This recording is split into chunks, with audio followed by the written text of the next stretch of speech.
बोलो शंकर भगवान की जय। नमः शिवाय ओम नमः शिवाय, हर हर भोले नमः शिवाय। नमः शिवाय ओम नमः शिवाय, हर हर भोले नमः शिवाय। महाकालेश्वर ज्योतिर्लिंग। महाकाल यह मां कालेश्वर मालवा प्रदेश में शिप्रा नदी के तट पर उज्जैन नामक नगरी में विराजमान है। उज्जैन को अवंतीपुरी भी कहते हैं। बोलो शंकर भगवान की जय। सूजी ने ऋषियों से कहा कि मैं धन्य हूँ, कृत्य हूँ जो आप श्रीमानों का संग मुझे प्राप्त हुआ है। साधु पुरुषों का संग निश्चय ही धन्य है। अतः मैं अपना सौभाग्य समझकर पाप नाशनी परम पावनी दिव्य कथा का वर्णन करता हूँ। तुम लोग आदर पूर्वक सुनो। अवंती नाम से प्रसिद्ध एक रमणीय नगरी है जो समस्त देहधारियों को मोक्ष प्रदान करने वाली है। वे भगवान शिव को बहुत ही प्रिय है, परम पुण्यमयी और लोक पावनी है। उसी पुरी में श्रेष्ठ ब्राह्मण रहते थे। वे प्रतिदिन नियम पूर्वक पार्थिव शिव पूजन करते थे। शिव जी की कृपा से ब्राह्मण को किसी चीज की कमी नहीं थी। सब प्रकार के शुभ भोग कर वे अंत में शिव जी के परम पद को प्राप्त हुआ। उस ब्राह्मण के 4 बेटे थे जिनके नाम देवप्रिय, मेधाप्रिय, सुकृत और धर्मबाहु थे। ये चारों पुत्र भी अपने पिता की तरह शिव भक्त थे। अवंती नगरी के पास ही रत्नमाला नाम का एक पर्वत था। उस पर्वत पर एक राक्षस रहता था। उसका नाम दूषण था। दूषण ने ब्रह्मा जी से तप के द्वारा वर प्राप्त किया। वे बाद में धर्म का द्वेषी बन गया। वे धर्म की अवहेलना और देवताओं को पीड़ित करने लगा। अपने बल और पराक्रम से उसने दोनों लोगों को जीत लिया। एक दिन वे राक्षस अवंतीपुरी में आ गया। उसने अपने 4 प्रमुख दानवों को बुलाकर आदेश दिया, मैंने अपने बल से त्रिलोकी को अपने वश में कर लिया है, परंतु शिव भक्त ब्राह्मण मेरे अधीन नहीं हो पा रहे।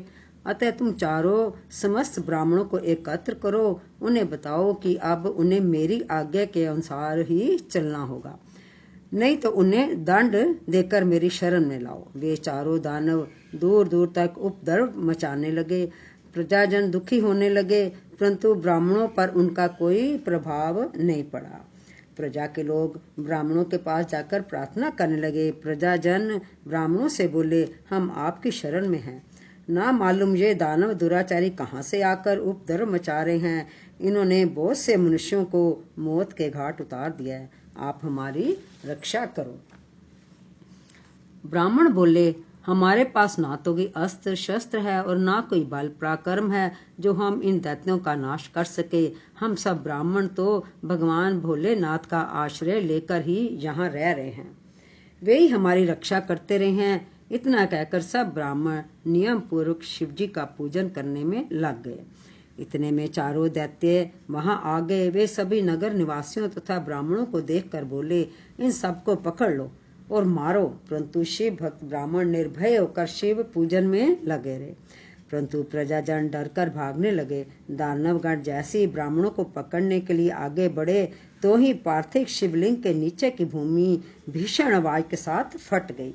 इसके बाद भयंकर शब्द करते हुए भगवान शिव जी प्रकट हो गए। उन्होंने भयंकर हुंकार भरकर सभी चारों दैत्यों को तथा उसकी सेना को और दूषण नामक दैत्यों का विनाश कर डाला।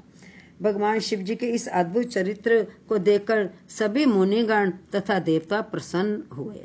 देवता आकाश से पुष्पों की वर्षा करने लगे। शिव जी ने ब्राह्मणों से वरदान मांगने के लिए कहा कि तुम वर मांगो।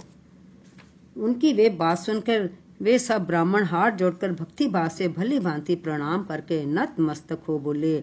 द्विजों ने कहा, महाकाल महादेव दुष्टों को दंड देने वाले प्रभु शंभो, आप हमें संसार सागर से मोक्ष प्रदान करें।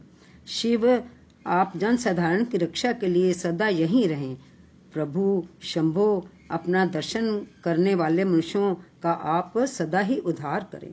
सूत जी बोले, महर्षियों, उनके ऐसा कहने पर उन्हें सदगति दे भगवान शिव अपने भक्तों की रक्षा के लिए उस परम सुंदर गड्ढे में स्थित हो गए। वे ब्राह्मण मोक्ष पा गए और वहां चारों ओर की एक एक कोस भूमि लिंग रूपी भगवान शिव का स्थल बन गई। वे शिव भूतल पर महाकालेश्वर के नाम से विख्यात हुए। ब्राह्मणों, उनका दर्शन करने से स्वप्न में भी कोई दुख नहीं होता। जिस जिस कामना को लेकर कोई उस लिंग की उपासना करता है उससे भी अपना मनोरथ प्राप्त हो जाता है तथा परलोक में मोक्ष मिल जाता है। बोलो शंकर भगवान की जय, महाकालेश्वर भगवान की जय।